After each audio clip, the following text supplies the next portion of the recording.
Good afternoon. Welcome back after this lunch break in Cortina. The food is always very good. I hope you tried casonzè, the typical ravioli.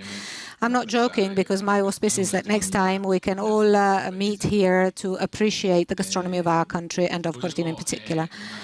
Tourism is one of the industries, one of the sectors that was most impacted by the pandemic, and very many things have changed because traveling habits have changed. And we're going to talk about this today because we're going to talk about institutions, experts, etc. And I think this can be a real proposition for our institutions that will have to tackle a period of time during which important investments will be made.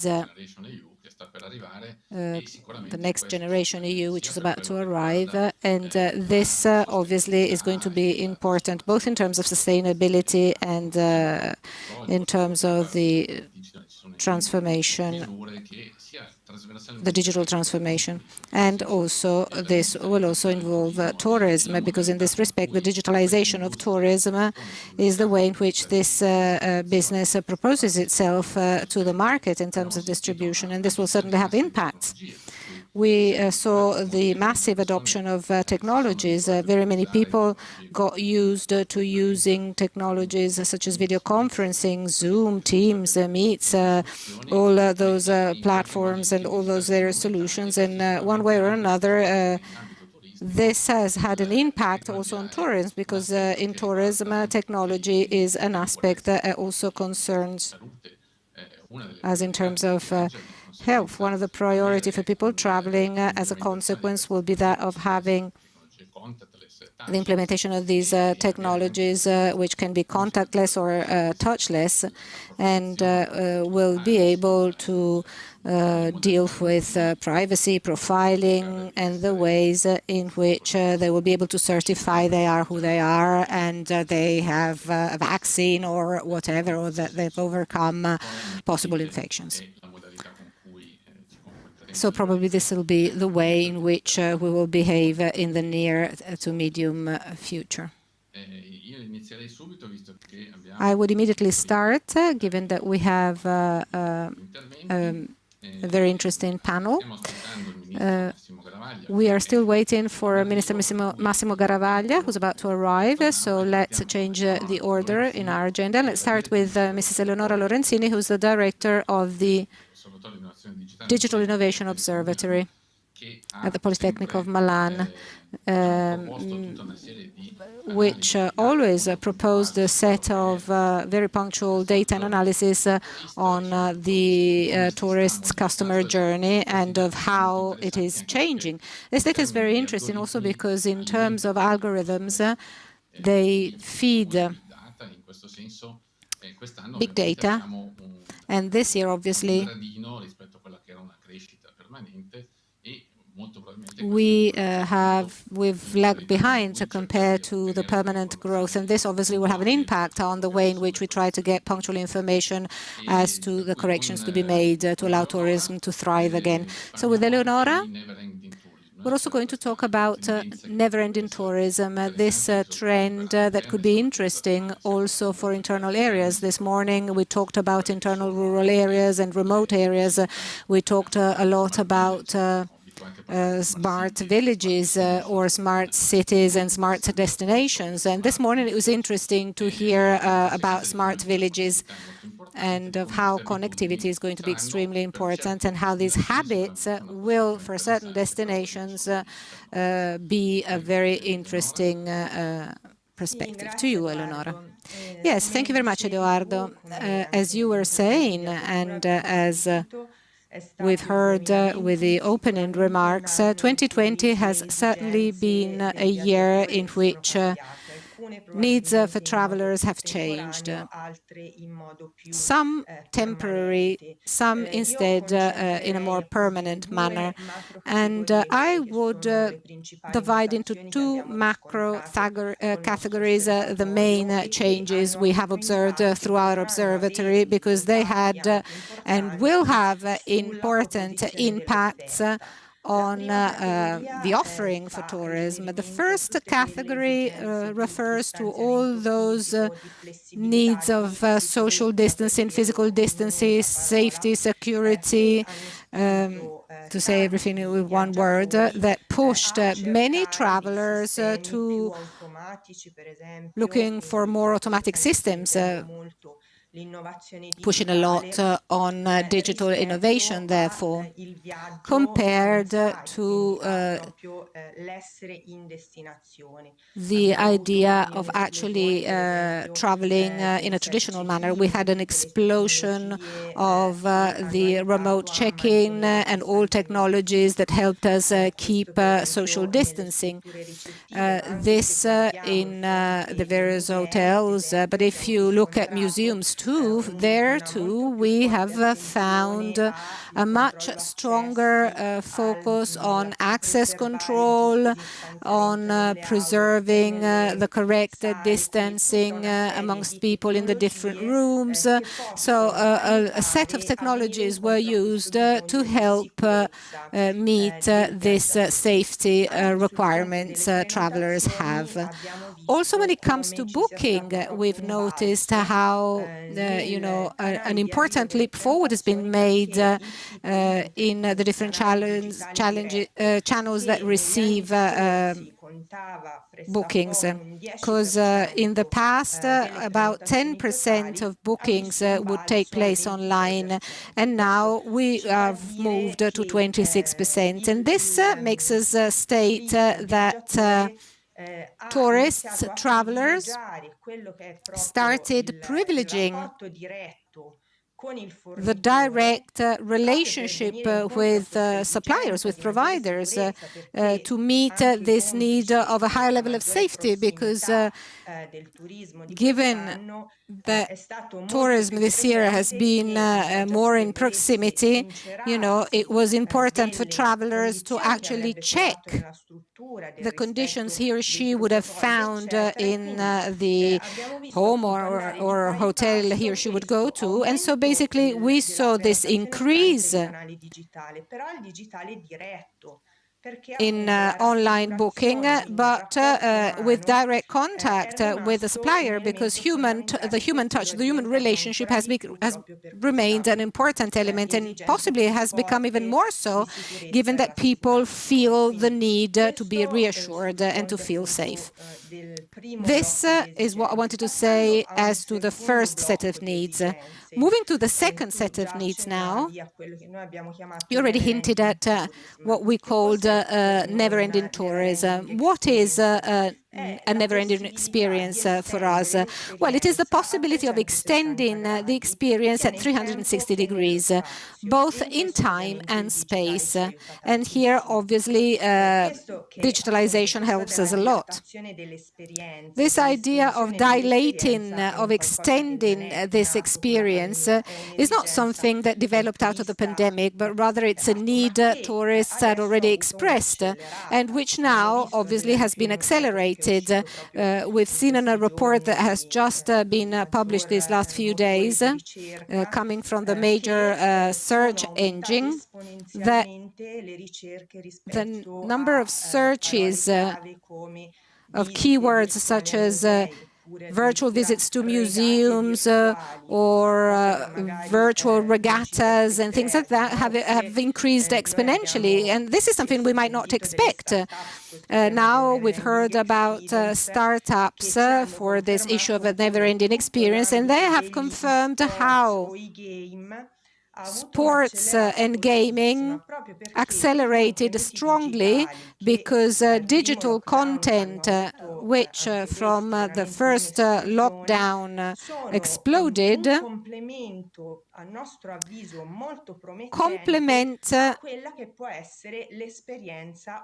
what the on-site experience can be. And this is very promising for us, because we focused a lot on on-site visits, but now, this we understood is only part of the tourist's experience. There is a pre and post, there is a before and after that can be fed in synergy with the industry of digital content, of sports and gaming, for example, which can make up, on the one hand, a possible complementary revenue model, but then on the other, it can also mean an enrichment and a way of making customers more loyal through this experience. So to summarize everything in a couple of words, I see that tourist operators now have the need to focus a lot on digitalization of all possible journey ideas, without ever forgetting how important it is to have a physical, personal relationship with a traveler. I mean, you obviously need to have a physical, privileged person in front of you as a user if we want to make him or her loyal. And then on the other hand, I also see the possibility of making this experience more extended in time and space, possibly also through the promotion of new modes to favor what you were hinting at before, the holiday working, which is again another extension of the classic way of spending your holidays, which has already been very much exploited by hotels. We know that in 2020, 39% of hotels and homes hosted customers because they were in remote working. Thank you very much, Mrs. Lorenzini, for having given us this view. You thought you didn't have to see me anymore, but instead I know that Eduardo Colombo had some problems with the connection, but the show must go on, and so obviously it's a great pleasure for me to substitute him and to welcome the third minister of today's meeting at this Cortina Digital Forum, Member of Parliament Massimo Garavaglia. Thanks, Minister, for being with us, the Minister of Tourism. An important introduction with Mrs. Lorenzini. I'd like you to continue along the same line to allow us to understand how tourism is changing in Italy, because obviously Italy is based on tourism. Tourism is of great importance for our country. Thank you. Thank you all. Good afternoon.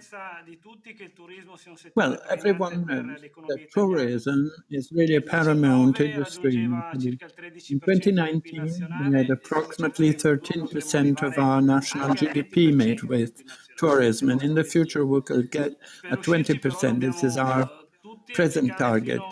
But in order to be able to success, we have to try to implement as much as possible all the structural reforms that we're implementing right now, starting from a pervasive thrust toward the digitization of all sectors. Time fleets, tourists change their behaviors, and digitization is pervasive in terms of tourist choices, both before, during, and after a holiday.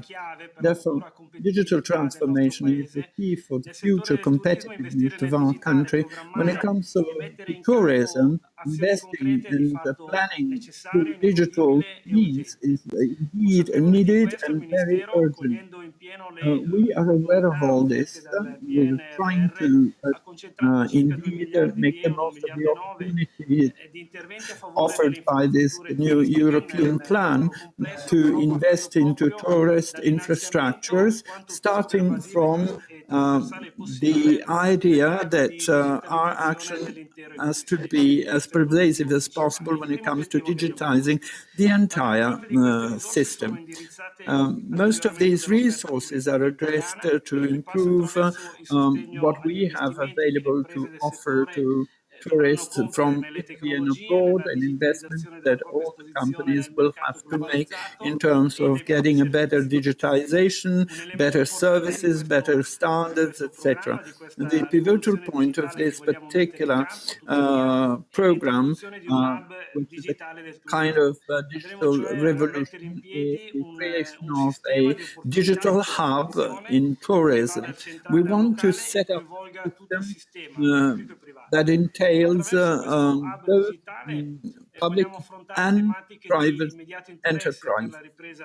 We'd like to address present issues as well as future ones. We want to achieve better market shares.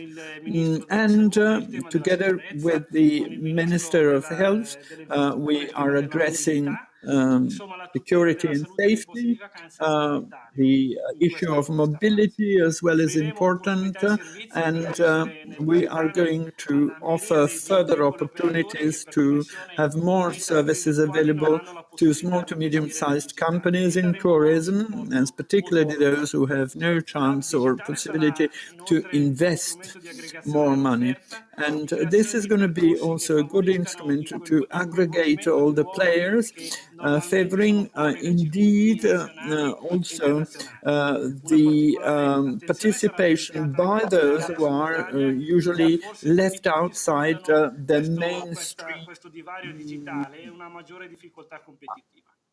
systems. And all this should be carried out with a specific approach. The method that we want to follow, and I make use of this opportunity to tell you that what we want to do is co-creating, collaborating, and working together with public administration at all levels, as well as private individuals and companies. We want to be as inclusive as possible from scratch. Now, of course, we are going to turn to all resources based upon the funds from PNNR, but this is not all. We want to be synergic in terms of being able to have access to public funds, but also we want to collaborate with whatever private venture is available to make investments into this industry. We take up the challenge from the digital, and we have devised a program that has to be clear-cut and with specific targets, because we want to have more tourists in the near future. Thank you very much. Well, thank you, Mr. Hartley, to the Minister of Tourism. This is an important piece of news. We're all very grateful to you that you have informed us during this forum, because we talked a lot about ecosystems, digitalization in the past, but often we were just talking about what to do, not how to go about it, because we lacked funds.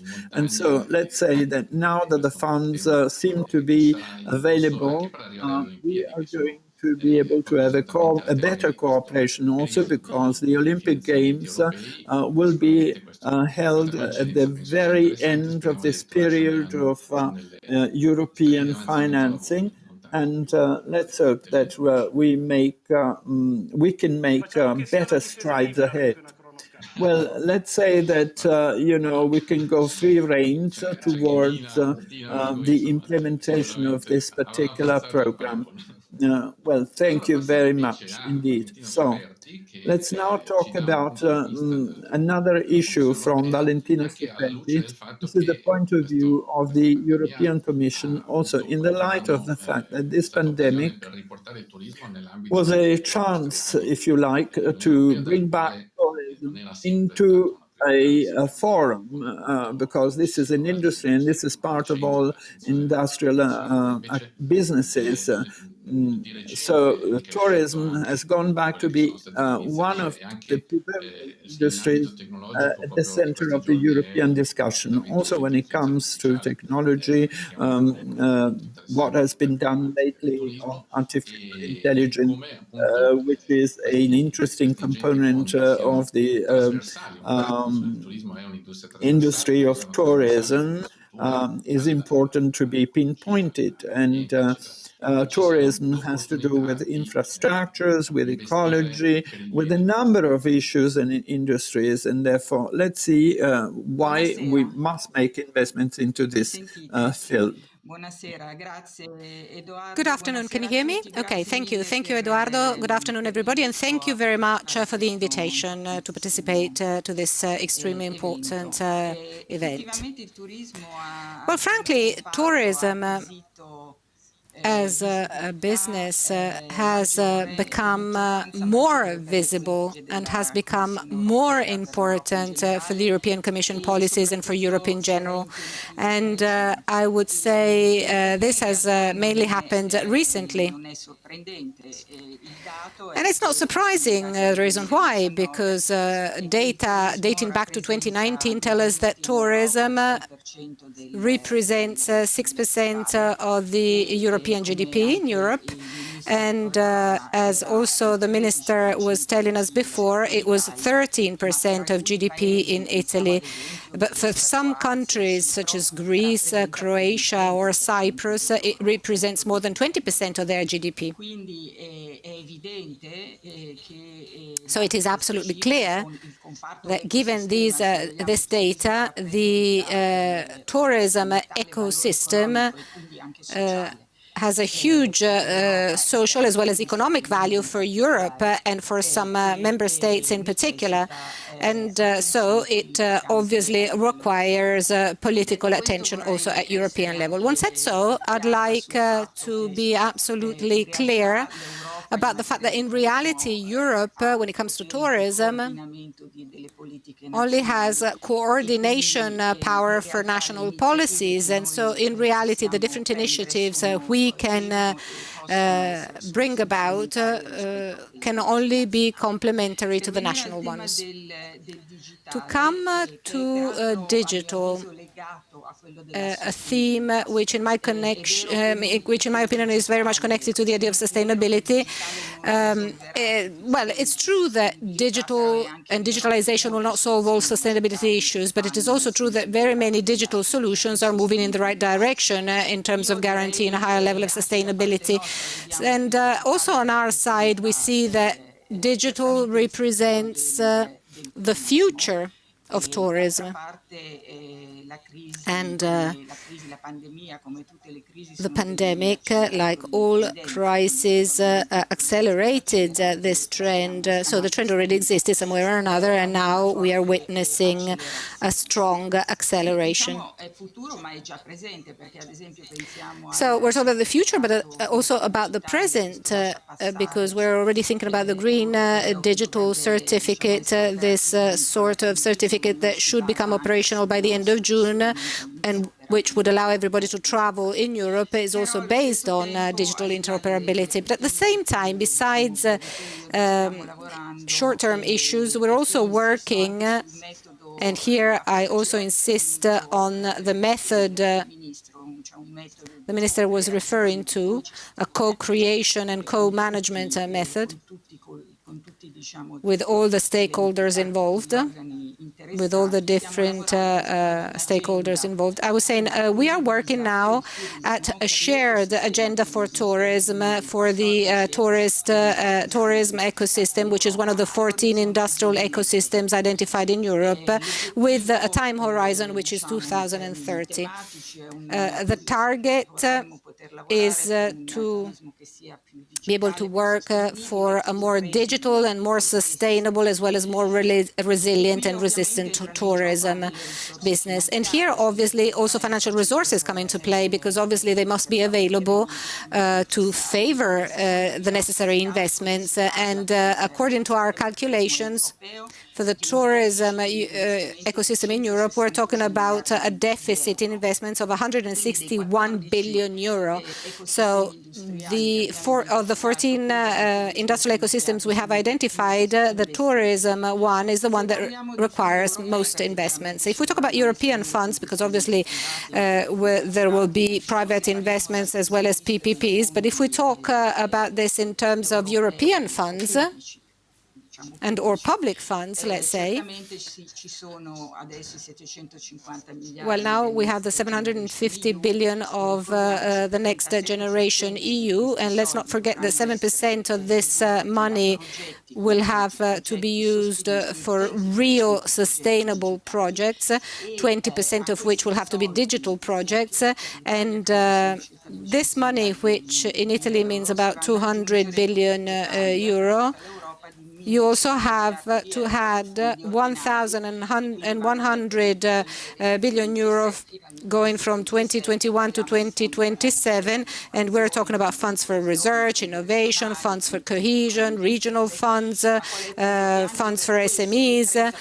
But what's the point? Well, the point is that also for this 30% that will have to be sustainable projects, 20% will have to be digital projects. What kind of initiatives can be highlighted for these funds? Well, I have listed 8. I'm obviously referring to funds for tourism here. Well, first, we can talk about investments that can contribute to the sustainability and digitalization of transports, and that therefore, as a consequence, also contribute to the experience of travelers that will improve. For instance, we're talking about electrical vehicles and or automated vehicles, but we can also think about the digitalization of digital document control systems in airports, ports, or railways, and this in turn contributes to the safety aspect we referred to before. Second point, investments, well, the issue of big data, which is of fundamental importance from what we understand. So point 2, it's very important to support investments that allow us to identify, collect, and store useful data for the tourism ecosystem. Data that would have to be useful for what? Well, to address tourism in the proper direction we have all devised together, because the ecosystem must become more sustainable.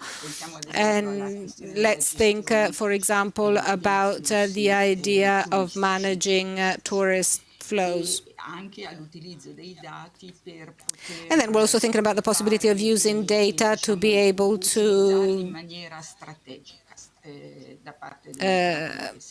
develop strategies. Then, third point, we're also thinking about favoring investments to, in turn, favor the growth of digital local platforms, which can become an alternative to large and very well-known digital platforms for intermediation, which we are all well aware of without mentioning names. Then point 4, investments to restructure and requalify hotels. So investments that would make these hotels, these real estates, more efficient, with less emissions, smarter buildings that can better use digital technologies. Then point 5, investments for protocols, and here we are referring to infrastructures and or to different websites, etc., etc. I mean, this is investment which is going to be supported by the EU. Point 6, another important point, skills and competencies, because every time you have important changes on the market, when the business model changes, it is obviously clear that skills of people must be in line with such evolutions. And so we're now working together with the private sector and with all stakeholders as well as job offices for a pact on skills in tourism to requalify these people. We're talking about upskilling and inskilling as well as vocational training courses. Point 7, all investments for the digitalization of the public administration, of course, because also the public administration would fall under the tourism ecosystem. And point 8, the last point, well, clearly connection between culture and tourism. So digitalization of the cultural heritage is extremely important. First, because we want to preserve it, because digitalization can help us preserve our cultural heritage, but also digitalization to favor the use of technologies that can make these experiences better for travelers. So I've tried to provide you with a general overview of the possible initiatives that could be supported by the European Commission for a higher level of digitalization of the tourism ecosystem. The investments are extremely important, of course, and investments in technologies are also extremely important, of course. Let's think about blockchain, for example, but also rules are important. And so compliance with the rules is going to be extremely important. So we need to have fair and correct rules and regulations. We discussed about artificial intelligence yesterday at the European Commission, and there too, obviously, we're going to have very important rules. Thank you very much. Thank you very much. Thank you. These points are all very interesting, and they're all points the tourism industry will be focused upon, because obviously we need skills, we need to favor access to direct market, and all these aspects are extremely important, and they will move in that direction to actually allow for growth and increase our GDP. The national plan for resilience and growth wants to support growth and wants to allow companies to go back to working and be competitive. One of the topics you talked about is that of digital identity and vaccine certificates. So the fact that technologies can allow us to go back to traveling in safety. And so we thought we could invite a company which is an expert in this industry, that has developed a solution dedicated to digital data in the health sector, and a company which is going to talk about a solution which is independent from the fact of reasoning in terms of possible applications and possible technologies. We have a physical identity, and so Ronnie Deporter, who's Senior Vice President of ZS People ID, because he's going to tell us a bit more about this solution. He'll be talking English, so those of you who need simultaneous translation, you can choose the channel with the Italian translation. Thank you. Please, thank you very much, Mr. Colombo, for inviting us on the panel. And yes, I will do it in English because my Italian is not so good anymore. I will try to represent the international private sector in this panel. And as a quick introduction, I just want to highlight our role in this industry. So ZTES has been a systems integrator since about 35 years with two activities. First activity being delivering track and trace solutions of products, goods, and also vaccines. I think this is a very relevant theme for the moment, but also partnering for about 20 years with many European and international governments in terms of delivering what you call the physical identity solutions, such as electronic passports, ID cards, etc. The Belgian passport, Israeli ID card, etc., being amongst the top references. We also have been working with big pharma in developing countries, deploying iris biometric matching solutions to actually deploy vaccine management systems and doing clinical trials. And as part of Panasonic, this is a very important activity. Now, if you look at the digitalization trends, and that will bring us to the topic of today, digitalization trends that are very important to try and relaunch tourism safely. We've seen the last couple of years the arrival of the use of boarding passes. We all know the use of the 2D barcodes on smartphones. And as a previous speaker has mentioned, this has taken up tremendously during the pandemic. But maybe what you know less well is that the International Civil Aviation Organization has been working on an international standard. Let's call it a mobile passport, which is called Digital Travel Credential. It looks like an app on a smartphone, and it actually allows you to travel worldwide. This is the goal. And end of last year, they have called on industry-leading companies like us to do some tests. And this is also something that Europe has been taking into account when drafting the regulations. Number 3, you see mobile driving license is another worldwide standard, an ISO standard, where today Asian countries, European countries, the US, many of the US states are testing exchanging of data, basically to see if they have the same implementation of the standard.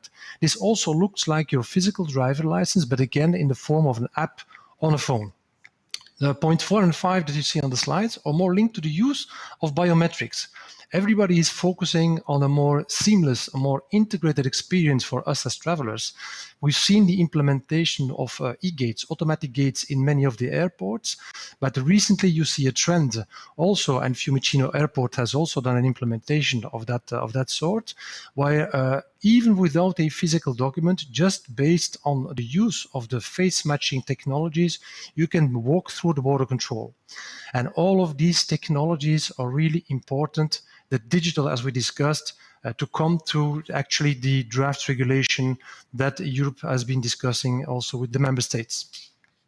Now, if you look at, and I'm going to try to switch to the next slide, if you look at actually the definition within the regulation, you see that the privacy is very important. And actually the EU have limited the data sets to 3 sorts. First of all, the information about possible immunity or the fact that you've had an ESA-approved vaccine. Second alternative is to have a result of a negative PCR test or information about antigen and antibodies. Third one being potential recovery data for people that have gone through COVID. You might also add some dynamic information because many of the member states have developed contact tracing apps, and this could interface with this new digital green certificate, allowing to have more information on potential future infection. So these are the data sets that actually are defined by the regulation, and by the way, that are completely under control of the user. And this is important, and I'm going to make it very practical for you. How does this work in practice? Because, of course, it's not easy for the regulator to go that fast. And as was highlighted by the EUP Commission, the member states are the ones that are deploying this within the trust framework of the EU. Now, I'll give you the example how it works linked at the ZS Movisana solution. The first part is a part where you really have to step into the system. So, for example, in Italy has a national system of accredited labs that are allowed to apply the vaccines. You have a system of accredited labs that can effectively perform PCR tests. On the other side, you need to get this data in a way to the user that it cannot be counterfeited. So the user will step into the system by downloading and installing a free app and initializing it by putting in this identity data. It could be derived, for example, by holding your passport chip to this app, and you will go through the initialization. Once you decide to travel, you will then go for one of these tests or you will get the vaccine. This data will then be injected automatically into your app under your control. So this means that these data, you won't have to do anything anymore. You just go for the test or for the vaccine as you have been doing so far. At that moment, you will go for the boarding pass. You set forth, you go to the airport. At the first border control, if somebody asks you to prove the health status, it is you that will take the app and you will define the data that you think you need to disclose to the border control agent. And in the app, this will be presented in the form of a QR code, the QR code in which you have the relevant minimum data, let's say at least the result of the test, the lab, and your, let's say, the link to your travel document. These data are again stored in a standardized way. These codes are international standards. And on top of that, you have the technique of a digital signature, also something which is known by all the member states. And this allows the countries, so the receiving entities, to check if you have not been fooling around with the data. So once you get onto the plane, you go to the target country, and at arrival, you can do the reverse operation. They can scan your code once you allow them to look at the code, and they can verify the integrity. Very important last thing to mention is that you see that you also display a picture, which allows the border control agent to physically verify the holder visually, but also there is a link between the picture and the data in the code.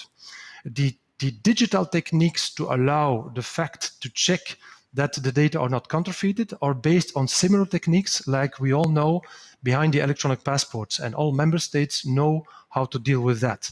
This is not technically defined in the draft regulation that is going to be discussed in EU Parliament, but these standards are existing. You don't need to reinvent the wheel. And this is the nice thing about the digital green certificate, which purpose is to actually to re-enable safer travel in the EU or even later on outside. But we already see that countries like Denmark, for example, announce that they want to deploy it further, which is not the scope of the regulation, but the technology allows it if you want to use it to access other services like going to restaurants, having access to football matches, etc.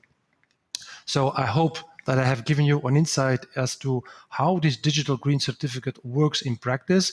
And we see that many member states are now talking to companies like us to actually deploy it by the time that by the end of June, the EU will have finished the regulation. Thank you very much.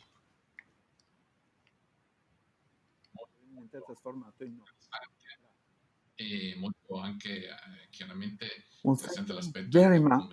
It's also very clear, and this is also clear in terms of how a member state can adopt it, and we really wish that this may be adopted as soon as possible, so that each single traveler can travel around the world as easy as possible by making use of more commercial solutions, whether it is a check-in, a boarding pass, or taking with you your health information, which may be useful. Now, and this leads us to talk about the so-called human touch, that is, how tourism has always been a thing that has been qualifying the relationship that an industry has with its own consumers. Technology may help, and technology is really a tool which is very important. So let's talk about it with Mrs. Francesca Di Pietro, who's a psychologist. How do you think, and this is my question, on the one hand, this technology may be an enabling one, given all its functions, whilst on the other, it might indeed hinder the traveling experience? Thank you. That's right. Good afternoon, everybody. Thanks for the invitation. This panel is very interesting, of course. And, well, what I wanted to stress is that usually when travelers choose to use a digital technology rather than a human interlocutor, what makes the process much smoother and faster is the possibility to save time, to be more efficient, to have a safer transition, and be reassured by digitalization somehow. With the pandemic, we saw a further development of this. The people have seen the safety component as becoming very important. This is something probably travelers never thought about before. So using technology, the whole process could be a bit safer, and you know, the traveler could do something he couldn't otherwise have done. So the change and transformation process has been much faster due to the pandemic, and also had a strong emotional impact, because this is obviously linked to the idea of individual safety. Obviously, there are uses that are easier. For example, one of the areas in which we are used to using technology is obviously that of flights. You know, flight carriers started to use remote check-in, you know, and when this process moves into a different context, and we move, for instance, to what has happened happened during these last few months on trains, we see that it has become possible to have self-check-in from your mobile. And this is an easier process in the end. It's something the traveler is already used to. And basically, the field of application has changed, but the process is easy, and it becomes easier for everybody to understand it and make it their own. What is more complex instead is when you need to change the action policy, i.e. when the use of technology actually substitutes the human touch, the intermediation that could be, reassuring.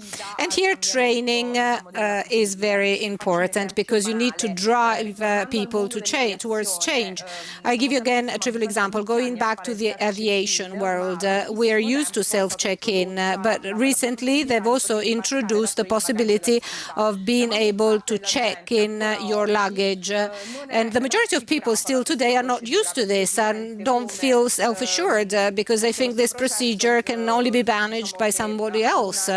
They think, they have too big a responsibility, because if they make mistakes, it's going to be a real mess afterwards. So still today, they prefer to have a human relationship.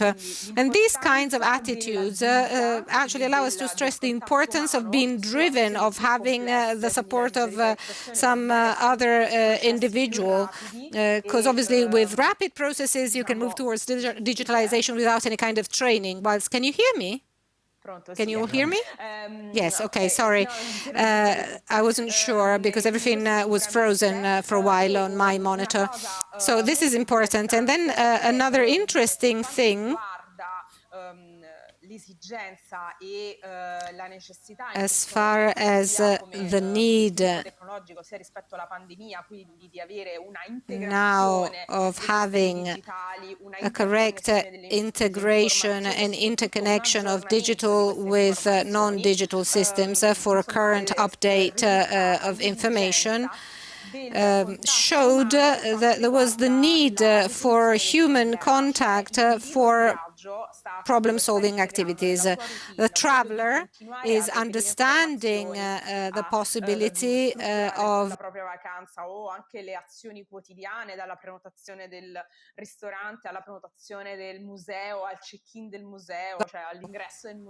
what their holiday is going to be like, or, for their daily activities, to know when the museum is open or closed. And they get frustrated instead when they need to manage something that is unforeseen, especially during the pandemic.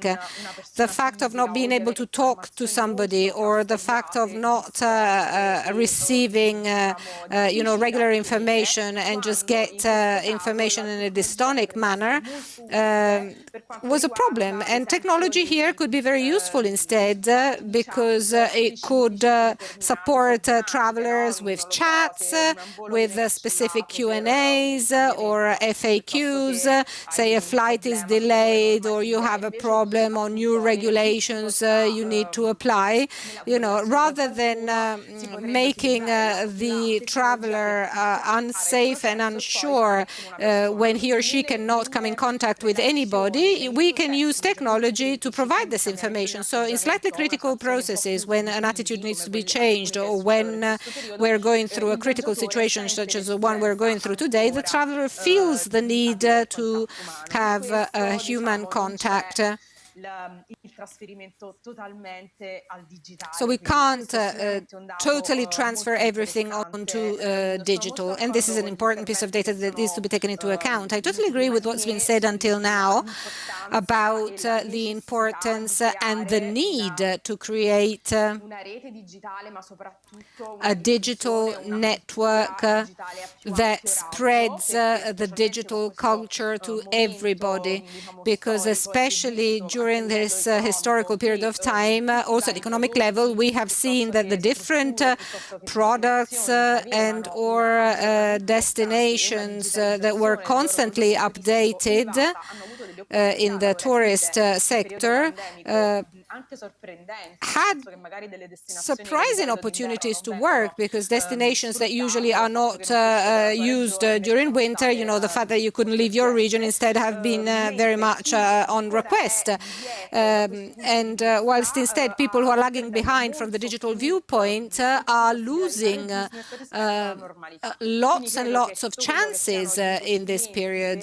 So I think investments for digitalization are going to be extremely important also for SMEs and very small companies. It is of fundamental importance because, the need for safety citizens are looking for in this historical moment leads people to focus a lot more in the organizational part, in the preliminary part of the journey, in a digital manner, because this obviously calms them down and makes them a bit more relaxed. And so this is a point to be taken into account. Thank you very much, Mrs. Di Pietro. Very interesting. I forgot to say that you are also a blogger who also wrote a book titled Traveling Alone. And when it comes to traveling alone, these aspects become relevant when it comes to possibilities of having contact in different territories and receive information whenever necessary. Let's now move to the point of view to a global point of view with Alessandra Creanti, who's responsible for One WTO at European level. And with her, we can talk about how important it is to deal with interoperability and with data management, and would like to hear from her what is being done at European and global level to try and restart tourism thanks to enabling technology solutions. First of all, good afternoon, hello, Eduardo. It's so beautiful to be with many friends and be on stage with the limelight during the show. Now, to answer your question, we do lots of things.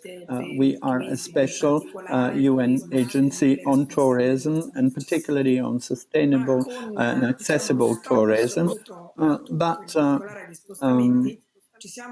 with this situation of total stop of traveling, we have concentrated our attention on finding solutions. Before, Mrs. Valentina Sperti said that indeed a crisis equals a moment of growth and development, and we share this point of view. We have been faced with lots of crises when it comes to tourism. This is a worldwide crisis. We have to be aware that we must act as one. And we have the duty, we firmly believe that tourism is a positive engine for worldwide economy, and this involves all countries over and beyond the number of tourists or their GDP. What we thought was that we had to find solutions. Therefore, ponder, create a situation whereby we could all be able to sit down, talk about the major topics. And we did it at the level in particular of digital solutions. From scratch, we thought that this was the path to follow, and this is the strategy of the United Nations. When it comes to innovation and digital transformation, for us, these two items are central if we really want to achieve a sustainable development within the framework of our Agenda 23. But what do we mean by digital? Digital is like when you talk about a sustainable thing, we have to be well grounded and concepts must be translated into practice, not only at the level of policy, of governance, multilateral agreements, or private and public organizations. We want to have a number of instruments and tools offered to our final consumers. On the one hand, we have looked at the solutions to be able to make easier the reopening of borders. Well, certainly, we are not directly involved with health issues, and we have seen that very well over the past years or so. We may ask to reopen borders, etc., but then decisions must be shared by many entities, by many players. Those who have to say yes or no, we open or we keep everything closed, it's not us. What we have tried to do is, on the one hand, we have tried to be playing an advisory role and an advocacy role.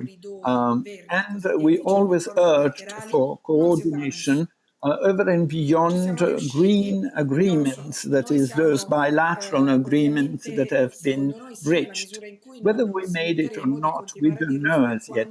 For us, certainly we made it, because we shall continue doing it, because we want to really contribute to the opening of the borders. But we have also concentrated our attention in terms of finding a number of solutions. We have analyzed the situation according to very specific criteria, and these solutions have to do with the EU Digital Green Pass, a testing ground. We have done that by resorting to our innovation department. And over the past few years, we had a number of startups, we had a number of ideas, we had a number of inventions that were being put available for this purpose. We have seen with great joy that some of these solutions were a good intuition. The use of the blockchain is one of the factors that differentiate, that make a difference, because the blockchain has many advantages. First and foremost, transparency. Today, France announced that they will be the first ones to implement the digital certificate. My comment is that, and this is, by the way, interesting, up to 3 weeks ago, France was opposing this because there was a big national controversy on this ground. People were criticizing, they were saying that this was a discrimination, that was too complex to manage, that it was invading our privacy, etc. The truth is another, and with this I'd like to conclude, Eduardo. Innovation is meaningful whether it is practical, and a digital solution of document storing is just a solution to make easier the recovery of a very important thing, which we should recall within this forum, because we're talking about very specific items and issues here. But what we have realized during this pandemic is that confidence has been hindered. Confidence on the side of the consumer, towards institutions, and trust and confidence is something important when it comes to tourism. So we are right now trying to devise an ongoing and fruitful seeding of our digital solutions by applying them and implementing them into other fields such as investments, skill caps, etc., and digitalization as well. But in other words, we're trying to concentrate as much as possible on whatever has to do with indeed bringing confidence back into tourism as an experience. Because in my opinion, the race that we're running is that in spite of the fact that maybe, shortly everything will open up again, but nonetheless it will be very hard to have a recovery in tourism. We're all really being put to the test test, although we are in a kind of wonderful bubble here, we realize that the fact that we all have been put to test will definitely have some consequences. And therefore, the digital, together with sustainability, as Valentina was pointing out, is one of the big keys to take into consideration if we really want to implement recovery and resiliency plans. And our best wish is that we can really restart tourism. And by the way, this is our hashtag as of July 1st, 2020 and 2021. And let's hope that we can meet in Cortina and eat this wonderful delicacy you have mentioned before. Thank you very much to you, Cristina. It's always very interesting to hear different points of view. And having the chance today of listening to different perspectives, also worldwide, what recovery means, etc., is really very, very interesting because it's just seldom happens. All your projects in terms of innovation, in terms of skills, etc., are more than a wishful thinking. And I hope that a word of hope may be uttered by our following guest, who's here on behalf of the Italian Entrepreneurs Association. What are the aspects in terms of enhancing competitivity when it comes to tourism? Technology, the digital, but the theme of distribution is definitely very relevant indeed. As it was said, there has been a comeback to direct contacts because of the pandemic, and the fact of acting face-to-face as also a commercial value, so to say, so that we can recreate that rapport based on trust, therefore a direct relationship between consumers and people in the trade has probably created further opportunities under this respect too. Thank you. Sure. Obviously, we will now be faced with this 2021 recovery, which is going to be a slow and relative recovery dedicated to a much more limited audience, so to say. But the recovery must take place on the basis of new rules to be reviewed completely, because one of the topics that will underline all traveling activities in general will be that of safety. A new way of traveling, accompanied initially also by the fear of traveling. And so obviously these are all topics we must try and tackle and solve as quickly as possible. Digitalization can help us in this. The digital transformation can help us in welcoming tourists. We have already substituted many of our menus with digital menus, with QR codes that allow you to download the menus in many hotels, especially the biggest ones. We have substituted some sort of interactions with digital interactions. I'm thinking about the possible check-in or check-out procedures, the key to the room, etc., etc. But also everything that happens before somebody gets to a hotel.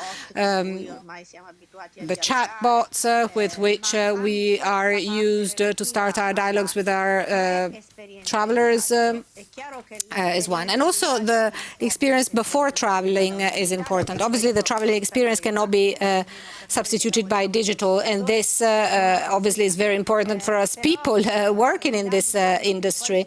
I mean, luckily enough it is so. But then apart from what you do during the practical experience, everything else can be managed digitally, because obviously if you go to a place, you discover things by smelling things, by looking at things, by touching things, by visiting places, etc., etc. And this is something that cannot be substituted or transformed. But as I said, what happens before and after is something we can start managing from the digital viewpoint. A preview of the journey can take place through augmented reality that can help travelers visit, say, the hotel they want to go to, or that allows them to preview their final destination, etc., etc. And so this is something we're still building, we're still developing.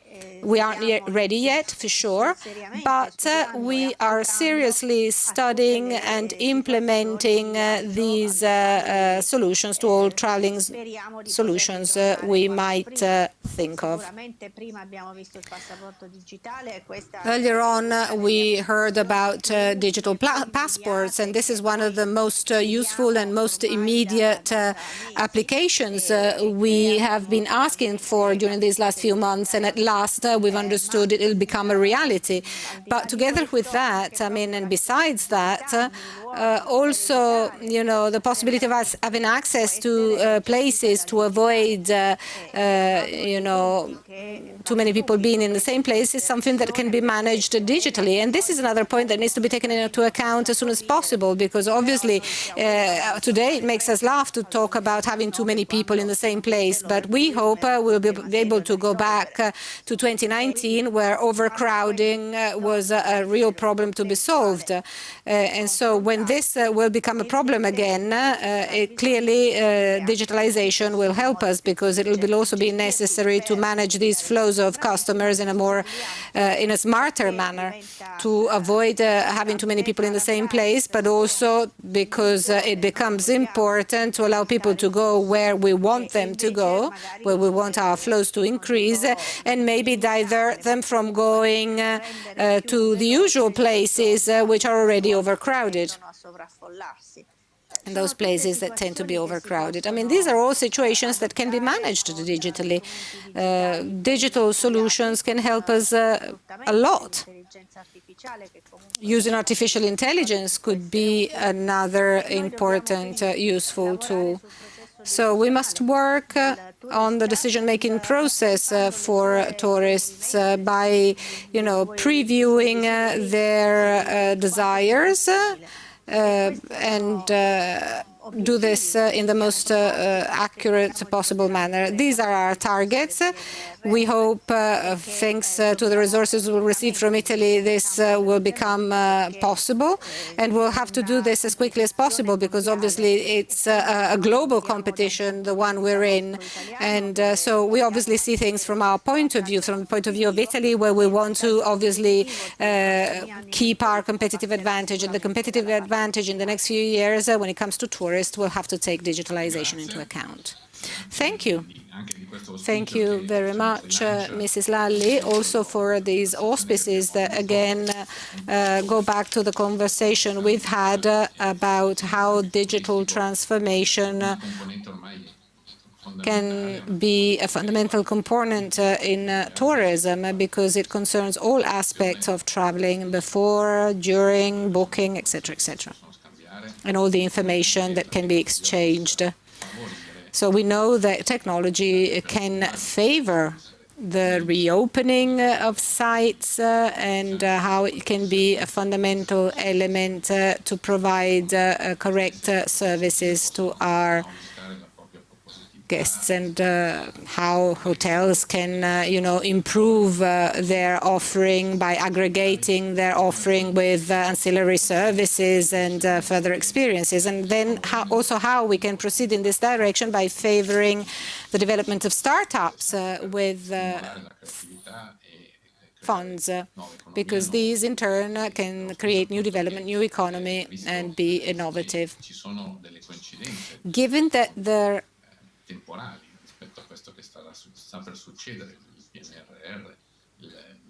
that the recovery fund will come soon, we have to focus on technological development, because technology has become part of our habits.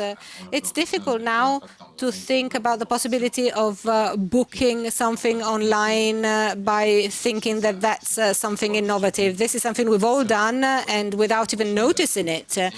So this is given for granted. It's a consolidated thing. And I think that this kind of development can also be interesting from the point of view of analyzing how we we can improve the travel experience in profiling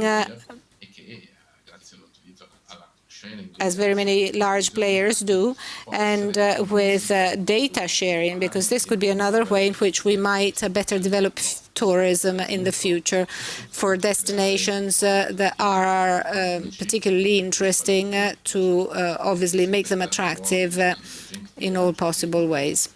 Travel agents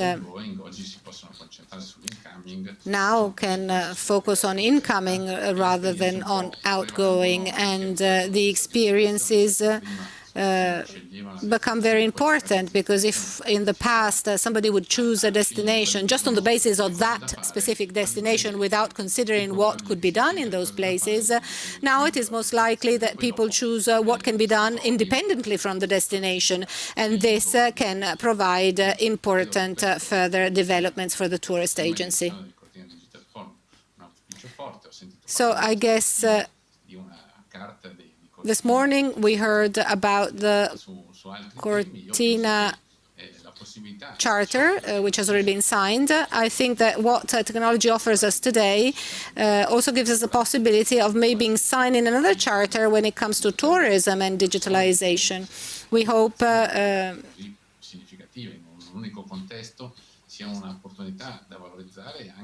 we can exploit this opportunity by maybe virtually creating a think tank that can lead us to the Cortina Forum, Digital Forum in 2022, with a new set of ideas to help the tourism business now and in the future, so that decision makers can also find the possibility of exchanging proposals and ideas. So I really hope we can all meet again together in presence at Cortina 2022. And now we can close with this session, and we're going to follow with another important panel with the digital skills for post-COVID tourism. Thank you very much.